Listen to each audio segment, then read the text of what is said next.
Рәсәйдің 1812, 1813, 1814 елдардағы Францияға қаршы һугышында башкорттар, тәҗрибәле генералдар хокланырлык батырлыктар күрһәтә. Бір яу яланындағы вакыйгалар турасында хәрби генерал Богданов Березина елгаһы буендағы барлык аскерләрдән тик граф Витгенштейндың гына корпусы яхшы хәлдә дип яза. Сөнки кавалерия генералы Витгенштейндың корпусында башкорт полктары һугышкан. Тарихтан билдәле, 4-нче башкорт полкының старшинаһы Асылгужа Бакиров. Ватан һугышында Төньяк Амурдары исемен алган башкорт атларының истәлектәре мәңгеләштерелә. Силәбе калаһында ошо яуда катнашкан яугирләргә һәйкәл асылды. Каланың үзәк урамдарының береһендә урынлаштырылган таш һәйкәл батырларның таштайнык йөрдәренә береккән икәнлеген аңлата. Һәйкәл урынлаштыру фикерен башлап йөрүче 4-нче полк старшинаһы Асылгужа Бакировтың 4-нче буын варисы Рафаэль Бакиров.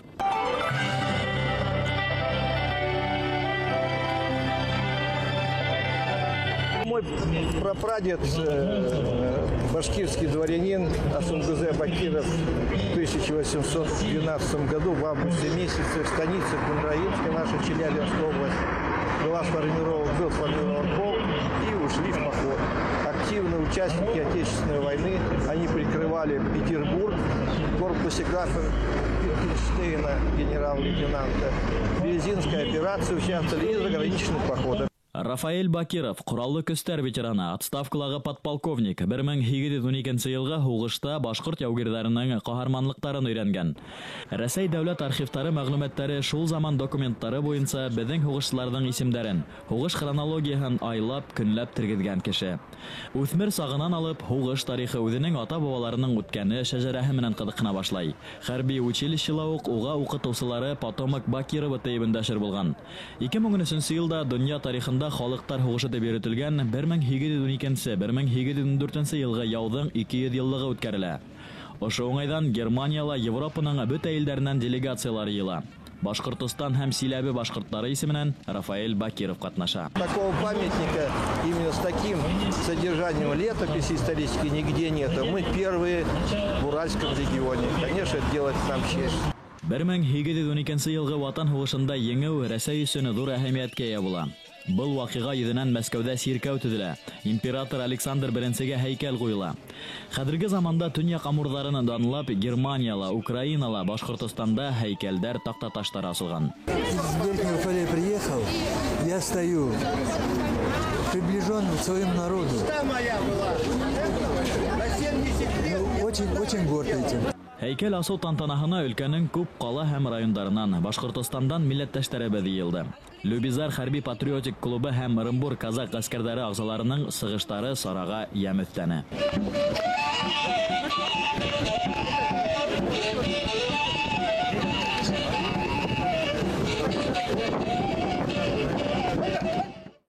Силәбе менән шулай яшьләр иттифагы менән Силәбенең әүдем бергә кулга-кул тотынышып эштәр башкарабыз. Любизар оешмаһы, региональ оешмаһы, шуннан икенче оешмалар белән килеп, катнашып, шулай ук хезмәт дусларыбызны күреп, үзе бер сара һәм үзе бер мәл дип уйлыйм. Оренбурдар төбәктә башкортларның хәрби юлын, батырлыктарын өйрәнү һәм яшьләргә аңлату, һөйләү юлында тора. Был эштә улар Башкортстан Республикаһының Силәбе өлкәһендәге даими вәкиллеге, өлкә башкортлары курултайы ярдәменә таяна.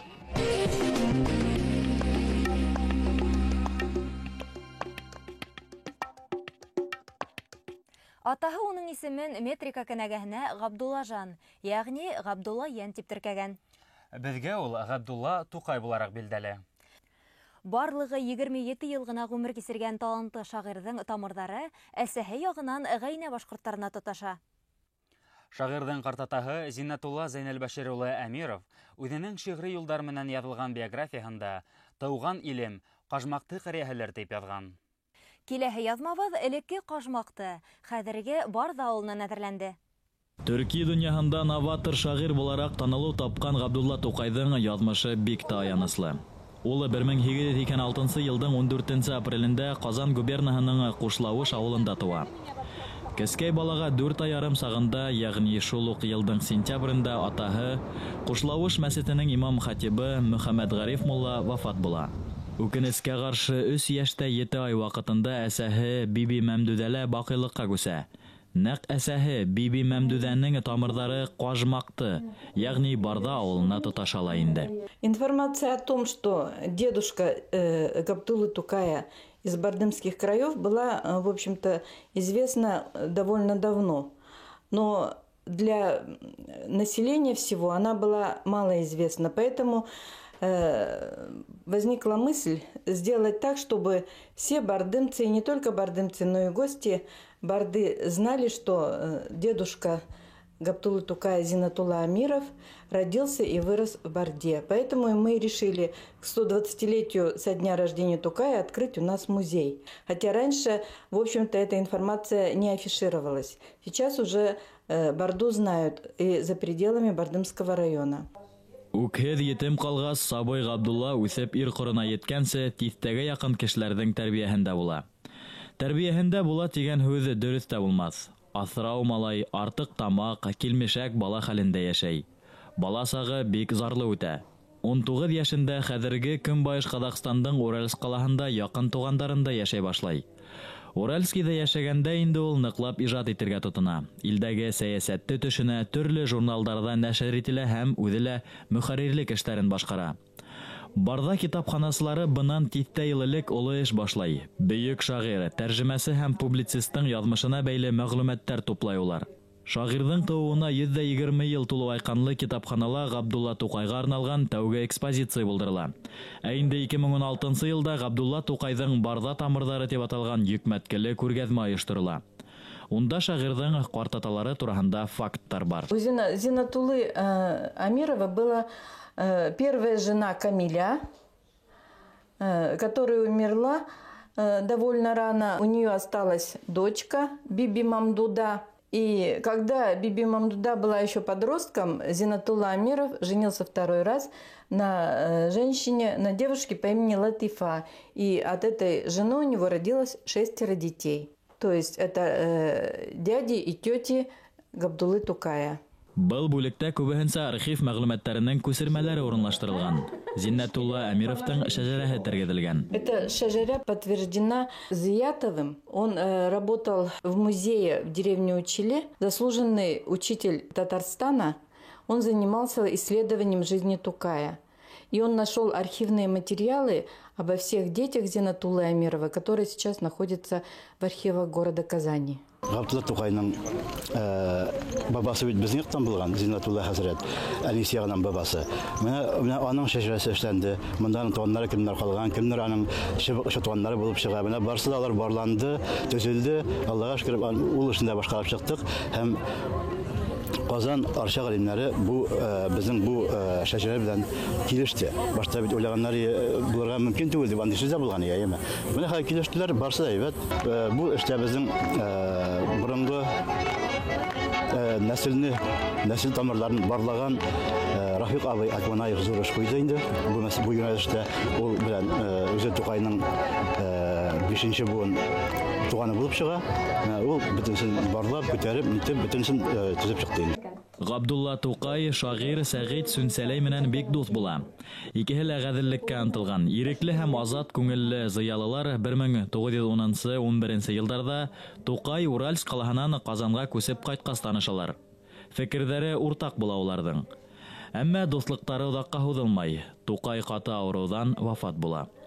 Яҙмыш буйынса төрлө төбәктәрҙә этелеп-төртөлөп көн күргән Габдулла Тукайға үҫмер һәм егет ваҡытында ҡартатаһы Зиннәтулланың тыуған ере Бардага килергә насип булмай.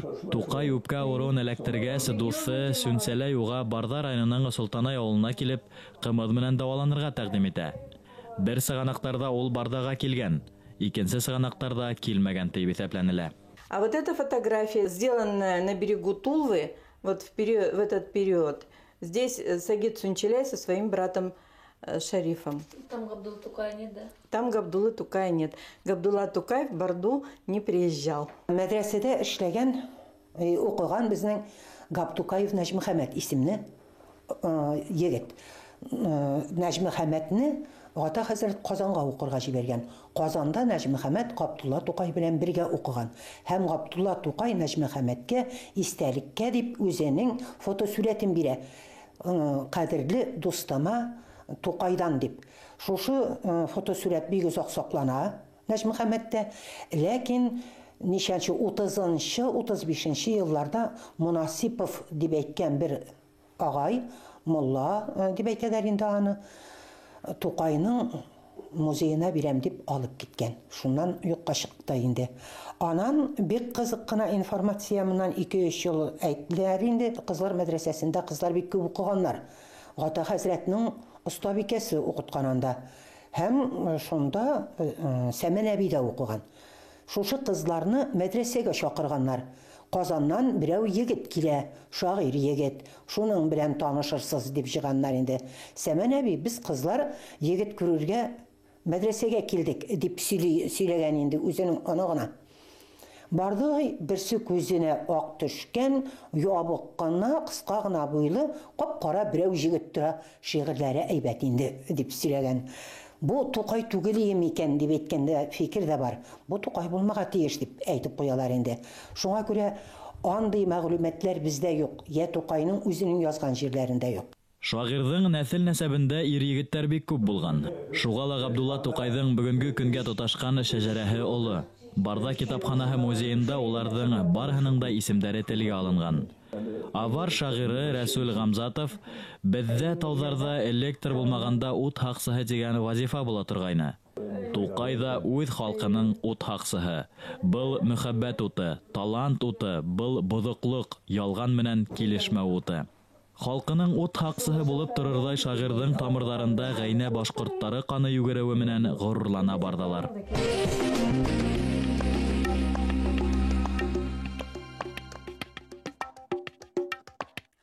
Белемле еңер тигән халык. Башҡорттар тапшырыуы һеҙгә аҙна һайын тарихи мәғлүмәт һәм замана яңылыҡтарын еткерә. Тәҡдимдәрегеҙҙе, теләктәрегеҙҙе әле экранда күренгән tv-rb.ru сайтына яҙырға, йәки Өфөләге 251-73-92 телефонына шылтыратып еткерергә мөмкин. Һау булығыҙ. Киләһе осрашҡанға тиклем.